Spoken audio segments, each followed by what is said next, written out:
मार्गशीर्ष शनिवार प्रतिपदा 11 चावल के दाने का उपाय। दोस्तों, आप सभी लोग जानते हैं 16 नवंबर 2024 यानी शनिवार को पड़ रही है मार्गशीर्ष महीने की प्रतिपदा तिथि, जो मार्गशीर्ष महीने में पड़ने वाली सबसे बड़ी तिथि है क्योंकि यह शनिवार के दिन पड़ रही है और इसका बहुत ही बड़ा विशेष महत्व होता है।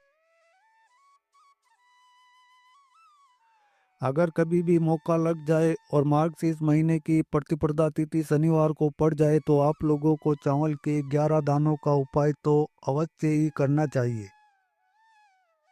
दोनों का सहयोग बहुत ही कम आता है। इसी के साथ में शिव पुराण कथा में बताया कि इस दिन आपको 11 चावल के दानों का उपाय अवश्य ही करना चाहिए, क्योंकि ऐसा पूरे साल में सिर्फ एक बार ही आता है।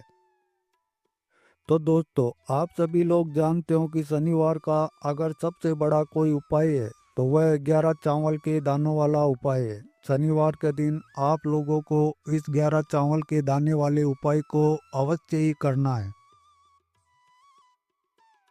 बहुत सारे लोग होंगे जिन लोगों ने इन उपाय को ना किया हो, मतलब पूरा साल निकल गया हो, उन्होंने किसी भी दिन किसी 11 चावल के दाने वाले उपाय को ना किया हो, तो आपके पास एक आखिरी मौका बचा है जो कि 16 नवंबर के दिन है। तो इस दिन आप लोगों को इस वाले उपाय को जरूर करना है। भले ही पूरे महीने इस उपाय को ना किया हो, पर अगर आपने इस मार्गशीर्ष महीने के शनिवार प्रतिपदा तिथि के दिन अगर इस वाले उपाय को कर लिया तो आपको इस उपाय करने का वह फल मिलेगा जिसकी आपने कभी कल्पना भी ना की होगी। इसलिए आप लोगों को इस वाले उपाय को एक बार जरूर कर लेना ताकि आप लोगों के हाथ से ये मौका ना जा सके और आपको इस उपाय करने का फल मिल सके। इस उपाय को गुरुजी ने शिव महापुराण की कथा में बताया था, जो आज हम आपको बताने वाले हैं। इस वीडियो को देखने के बाद आपको कोई और वीडियो देखने की जरूरत नहीं पड़ेगी। मार्गशीर्ष महीने के शनिवार के दिन ये इतना खास होता है और बहुत ही महत्वपूर्ण होता है। कभी कभी बड़े बड़े पूजा पाठ अनुष्ठान से जो मनोकामना पूर्ण नहीं होती, वह मार्गशीर्ष महीने के शनिवार के दिन एक छोटे से उपाय करने से आपकी मनोकामना पूर्ण हो जाती है। बहुत सारे लोगों ने इस उपाय को किया भी है और उन लोगों को इस उपाय करने का फल भी मिला है। अगर आप लोग भी इस उपाय को करना चाहते हैं तो इस उपाय को पहले अच्छे से समझ लेना और सुन लेना, उसके बाद इस उपाय को करना, फल अवश्य ही मिलेगा। इस उपाय को करने से आपके घर में चाहे किसी भी प्रकार का दुख हो, समस्या चल रही हो, उसका कुछ भी कारण हो और आपको पता ना हो कि किस कारण से चल रही है, कुछ भी कारण हो सकता है, जैसे पितृदोष हो, मंगल दोष भी हो सकता है। इस दिन आप लोगों को ये वाला उपाय कर लेना है। ये एक ऐसा उपाय है जो अगर किसी विशेष दिन पर किया जाए तो उस विशेष दिन तो फल जरूर मिलता ही है, परंतु अगर हमने इस दिन इस उपाय को कर लिया तो हमें उससे भी बड़ा फल मिलता है और फल भी बहुत जल्दी प्राप्त होता है। आप इस उपाय को बड़े विशेष दिन पर कर रहे हैं तो चलिए उपाय के बारे में बात करते हैं। लेकिन उससे पहले आप लोगों को ये जानना आवश्यक है कि इस उपाय को किस समय करना है और किसको करना है और कैसे करना है। इन सब सवालों के जवाब आपको इस वीडियो में मिल जाएंगे। वीडियो में आगे बढ़ने से पहले आप सभी से एक छोटा सा निवेदन है कि वीडियो को एक लाइक जरूर करें और चैनल को सब्सक्राइब भी अवश्य कर लें और वीडियो को अंत तक जरूर देखें बिना स्किप किए, क्योंकि आधा अधूरा ज्ञान बहुत ही खतरनाक होता है। 11 चावल के दाने वाला उपाय का बहुत ही बड़ा और विशेष महत्व होता है। और जब बात आ जाए 11 चावल के दाने की तो ये सोने पर सुहागा होने वाली बात हो जाती है और ये एक बहुत ही बड़ा उपाय हो जाता है इस शनिवार प्रतिपदा का। तो दोस्तों, इस 11 चावल के दाने वाले उपाय को आखिर करना किसको है, सबसे पहले हम लोग ये बात जान लेते हैं। तो देखिए, घर की जो बड़ी माताएं बहनें होती है, उन माताओं बहनों में से कोई भी एक बड़ी माता बहन इस वाले उपाय को कर सकती है। और अगर आप चाहें तो अपने घर के सभी सदस्यों को भी इस उपाय को करवा सकते हैं। अगर किसी व्यक्ति की खुद की कोई मनोकामना है, खुद की कोई दुख और परेशानी है जो कि वह अपने लिए ही करना चाहता है, इस वाले उपाय को तो वह भी खुद के लिए भी कर सकता है। बाकी अगर कोई घर में ऐसा है जो कि अपने पूरे घर परिवार की सुख और शांति के लिए ये वाला उपाय करना चाहता है, तो वो भी कर सकता है, उसमें कोई दिक्कत वाली बात नहीं है। कहने का मतलब इस उपाय को घर का कोई भी सदस्य कर सकता है और पूरे घर परिवार के सदस्य के लिए घर की बड़ी माताएं बहनों में से कोई एक माता बहन भी कर सकती है। माताएं बहनें अगर घर में उपस्थित ना हो तो ये वाला उपाय ना कर पा रही हो तो घर का कोई बड़ा सदस्य भी इस 11 चावल के दाने वाले उपाय को कर सकता है, चाहे फिर पुरुष ही क्यों न हो, इसमें कोई दिक्कत नहीं होने वाली। अब दोस्तों 11 चावल वाले दाने को हमें कहाँ करना है, हमें इसे शिव मंदिर पर जाकर करना है, इस उपाय को घर पर नहीं कर सकते हैं। तो इस उपाय को आप घर पर नहीं कर सकते, इस उपाय को करने के लिए आपको शिव मंदिर जाना ही पड़ेगा। उसके बाद में आप सोच रहे होंगे इस उपाय को आखिर हमें किस समय करना है, सुबह के समय करना है या फिर शाम के समय करना है। तो इस उपाय को आप लोग सुबह भी कर सकते हैं और शाम के समय प्रदोष काल में भी कर सकते हो। तो आप सोच रहे होंगे सबसे उत्तम समय कौन सा रहेगा 11 चावल के दाने वाले उपाय करने का, तो इस उपाय को सुबह के समय करेंगे तो ज़्यादा बेहतर होगा। बाकी ये प्रदोष काल के समय भी करेंगे तो भी अच्छा होगा, इसमें कोई परेशानी वाली बात नहीं। तो दोस्तों अगली सबसे बड़ी जो महत्वपूर्ण बात आती है वह है कि अगर हम सुबह के समय ये उपाय करेंगे तो हमें कितने बजे से लेकर कितने बजे तक करना है, और शाम के समय प्रदोष काल में करेंगे तो हमें कितने बजे से लेकर कितने बजे के बीच में करना है। तो सुबह जितनी जल्दी हो सके आपको करने की कोशिश करना। बाकी अगर किसी कारणवश लेट हो जाओ तो थोड़ी देर भी हो जाए तो 10 से 11 बजे तक आप इस उपाय को ज़रूर कर लेना, इससे ज़्यादा देर ठीक नहीं है। ध्यान रखना उसके बाद में अगर शाम के समय प्रदोष काल की बात करें तो प्रदोष काल का जो समय होता है वह शाम को 6 बजे से शुरू हो जाता है। मतलब 6 बजे से लेकर 7 बजे का बीच का जो समय होता है वो प्रदोष काल का समय होता है। तो आप लोग 6 बजे से लेकर 7 बजे के बीच में कर सकते हैं, इसमें कोई दिक्कत वाली बात नहीं। इस 11 चावल के दानों को हमें कहाँ से लेना होता है और हमें इस उपाय को करने के साथ में क्या कुछ और सामग्री लेनी होती है जो शिव मंदिर लेकर जानी पड़ती है, तो आपको बता दें सबसे पहले आप लोग ये जान लो कि ये जो 11 चावल के दाने वाला उपाय है, सिर्फ और सिर्फ आप उपाय की सामग्री लेकर कभी भी शिव मंदिर में नहीं जाना, क्योंकि हमें भगवान के सामने ये नहीं दर्शाने आए हैं कि अगर हम मंदिर आए हैं तो सिर्फ अपने फायदे के लिए आए हैं। इसलिए जो भी पूजन सामग्री है, उपाय सामग्री है, 11 चावल के दाने, इनका साथ में पूजन सामग्री भी जरूर लेकर जाना है। अगर सुबह के समय उपाय कर रहे हैं तो सीधी सी बात है, एक लोटा जल लेकर आप जाओगे ही जाओगे। इसके अलावा जो पूजन सामग्री है 11 चावल के दाने अलग आपके पास रहेंगे और जो आपकी पूजन सामग्री है वो अलग रहेगी। पूजन सामग्री में आप जो भी चीज़ लेकर जाना चाहें वह लेकर जा सकते हैं, इसमें कोई दिक्कत वाली बात नहीं है।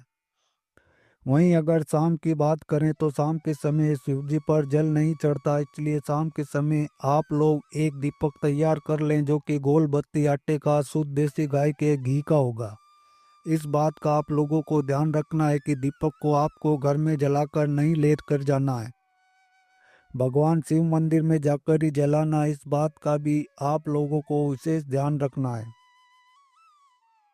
अब दोस्तों हमें यहाँ पर एक बात की, 11 चावल के दाने हमें कहाँ से लेने हैं, क्या दुकान से लेकर आना है या अपने घर से लेना है या कहाँ से लेकर आना है और कौन सा चावल लेना है, क्योंकि चावल भी बहुत प्रकार के होते हैं। तो दोस्तों इस उपाय में आपको ये नहीं देखना है कि कौन से चावल लेना है और कौन से नहीं, बस इतना ध्यान रखना है कि जो भी चावल लें वह चावल का दाना साबुत होना चाहिए, मतलब टूटा हुआ नहीं होना चाहिए। बाकी आप सादा चावल हो, कोई भी चावल हो, उसमें कोई दिक्कत वाली बात नहीं है। आपके घर रसोई घर में जहाँ पर आप भोजन बनाते हो वहाँ भी जो चावल आपके घर में उपस्थित हो उन चावलों में से एक कटोरी भर लेना या एक मुट्ठी चावल अलग से निकाल कर रख लेना, क्योंकि हम 11 चावल ही उपयोग में लेने वाले हैं। ये चावल के दाने हमें गिन कर बाहर निकालने पड़ेंगे। तो तो आपको उस चावल की कटोरी में से 11 चावल के दाने आप लोग निकाल लो, जो टूटे हुए ना हो, दाग ना हो। इन्हें किसी भी एक कागज की पुड़िया में या किसी एक छोटी सी कटोरी में आप लोग रख लो, ताकि ये सुरक्षित रहे। आपका एक भी चावल का दाना इधर से उधर ना हो और आपका यह उपाय भी अच्छी तरीके से हो जाए। और जैसे ही आपको 11 चावल के दाने और उपाय की सामग्री तैयार हो जाए, तो आपको उसके बाद में आपको जो भी अपनी पूजा सामग्री है, सुबह के समय कर रहे हैं तो एक लोटा जल या पूजन सामग्री जो भी लेकर जाना है, चाहे उसकी तैयारी कर लेना। और अगर शाम के समय जा रहे हैं तो आपने जो दीपक है उसे तैयार कर लेना है। इस उपाय को करते समय शुद्धता का विशेष रूप से ध्यान रखना है। सुबह सुबह स्नान करने के बाद इस उपाय को करने की तैयारी करना। उसके बाद अगर आप शाम को करें तो शाम के समय भी आपको स्नान करने की ज़रूरत नहीं है, पर शुद्धता का ध्यान रखना है। आपको स्नान तो नहीं करेंगे, पर हाथ मुंह धोकर इस वाले उपाय को शाम के समय प्रदोष काल में कर सकते हैं, इसमें कोई दिक्कत नहीं। आप अपने इस उपाय की पूरी सामग्री तैयार करके आपके पास में जो भी शिव मंदिर हो वहां पर पहुंच जाएं। सबसे पहले शिव मंदिर में जाकर आप लोगों को ये उपाय नहीं करना है, पहले भगवान के दर्शन करना है, भगवान से आशीर्वाद प्राप्त करना है, फिर शिव जी के शिवलिंग के पास में आना है। शिवलिंग के पास में आने के बाद आप जो पूजन सामग्री लेकर आए हैं, जैसे कि सुबह गए होंगे तो एक लोटा जल जो पूजन सामग्री लेकर आए हैं, आप उनसे भगवान शिव जी का पूजन कीजिए। सबसे पहले तो एक लोटा जल चढ़ेगा, उसके बाद में आपकी पूजन सामग्री चढ़ेगी। उसके बाद में अगर शाम के समय उपाय कर रहे हैं तो अपने साथ में कम से कम जो दीपक गोल बत्ती वाला अपने साथ लेकर गए हो, दीपक को मंदिर में जाकर अपनी माचिस से जलाना है और इस दीपक को शिवलिंग के पास में रखना है। इस दीपक को रखने के बाद ही आप लोगों को अपना ये वाला उपाय शुरू करना है। जैसे आपकी पूजा अर्चना हो जाती है, भगवान शिव जी को प्रसन्न कर लेते हैं, उसके बाद में शिवलिंग के पास आप कहीं बैठ जाइए, सामने या आसपास जिस जगह पर आपको बैठना हो बैठ जाइए और अपने वही 11 चावल के दाने सामने निकाल कर रख लीजिए। क्योंकि यहाँ पर उपाय को करने की आपको तैयारी करनी है और इस तरीके से जब आप उपाय को करेंगे, पूजन सामग्री करने के बाद, पूजा अर्चना करने के बाद, तो आपको उपाय का फल बहुत ही जल्दी और बहुत बड़ा होकर मिलेगा। अपने 11 चावल के दाने अपने सामने निकाल कर रख लेना और ये जो उपाय है आपके सीधे हाथ की हथेली से होगा, इसलिए इस बात का विशेष ध्यान रखना। तो सीधे हाथ की हथेली का प्रयोग करके ही आप लोग अपना इस वाले उपाय को करना। अब अपने सामने जो भी आपकी कागज की पुड़िया खोल कर रख लो या कटोरी हो तो उसे अपने सामने खोल कर रख लो और अपने 11 चावल के दाने निकाल लो। उसके बाद में आपको क्या करना है कि शिवलिंग आपके सामने होगी, तो आपको ये 11 चावल के दाने एक एक करके आपको शिवलिंग के ऊपर चढ़ाना है। कहाँ पर चढ़ाना है? शिवलिंग के ऊपर चढ़ाना है और कहीं भी नहीं चढ़ाना है। आपको अपनी हथेली से शिवलिंग के ऊपर चढ़ाना है, भले ही फिर वह अपने आप जलधारी पर गिर जाए या कहीं भी गिर जाए, उसमें कोई दिक्कत नहीं है, पर आप चढ़ाना शिवलिंग के ऊपर ही। आपको क्या करना है? आपको पहले चावल का दाना उठाना है और श्री शिवाय नमस्तुभ्य मंत्र का जाप करते हुए चढ़ा देना। इसी तरह दूसरा चावल का दाना उठाकर शिवलिंग पर चढ़ा देना और मंत्र बोल देना और इसी तरह तीसरा दाना उठाकर शिव नमस्तुभ्य बोलना। इसी प्रकार से आपके पूरे 11 चावल के दाने एक एक करके शिवलिंग के ऊपर चढ़ाना है। और भगवान से प्रार्थना करते जाना। मतलब प्रार्थना तो आपको आखिर में करना है, पर हर एक चावल का दाना को चढ़ाते समय आपको मंत्र जरूर बोलना है। उसके बाद में चावल का दाना शिवलिंग के ऊपर चढ़ाना है। जैसे ही आपके 11 चावल के दाने शिवलिंग के ऊपर हो जाते हैं, उसके बाद में आपको क्या करना है, भगवान से अपनी मनोकामना बोलना है। मनोकामना भी कब बोलना है, जब आपका 11वां चावल का दाना आपके सीधे हाथ के हथेली में और आप उसे छोड़ने के लिए जा रहे हो, और सिवाय नमस्तुभे बोलकर उस आखिरी चावल के दाने को शिवलिंग के ऊपर चढ़ा देना और भगवान से फिर अपनी मनोकामना बोल देना। जिस मनोकामना के लिए आप लोग अपना ये वाला उपाय कर रहे हो, जिस भी दुख और परेशानी के लिए आप लोग अपना ये उपाय कर रहे हो, उसके बाद में जैसे ही आप अपनी मनोकामना बोल देते हो तो आपका ये वाला उपाय पूरा हो जाता है। उसे उपाय को करने के बाद आप लोगों को 2 मिनट भगवान शिव के मंत्र का जाप करना है, और मंत्र का जाप करने के बाद भगवान से एक बार फिर से अपनी प्रार्थना करनी है। अपनी मनोकामना या अपनी जो भी दुख परेशानी है उसके लिए। इसके बाद में आप लोग भगवान को देखकर भगवान से प्रार्थना करके उनसे आशीर्वाद लेकर वहाँ से आ सकते हैं और अपने घर जा सकते हैं। तो दोस्तों, ये वाला उपाय पूरा हो जाता है। इस तरीके से जो भी व्यक्ति छोटी छोटी चीज़ों को ध्यान में रखते हुए 11 दाने के वाले उपाय को करेगा, निश्चित निश्चित सी बात है उसकी मनोकामना बहुत ही जल्द पूर्ण होगी। जो भी दुख दर्द परेशानी होगी वह भी बहुत जल्द पूरी होगी। तो दोस्तों, कैसी लगी आपको आज की वीडियो, हमें कमेंट में ज़रूर बताएं। अगर वीडियो अच्छी लगी हो तो वीडियो को एक लाइक कर दें, और चैनल पर नए हो तो चैनल को भी सब्सक्राइब अवश्य कर लें। वीडियो के अंत तक बने रहने के लिए आपका धन्यवाद। आपका दिन शुभ हो। Thanks for watching all friends.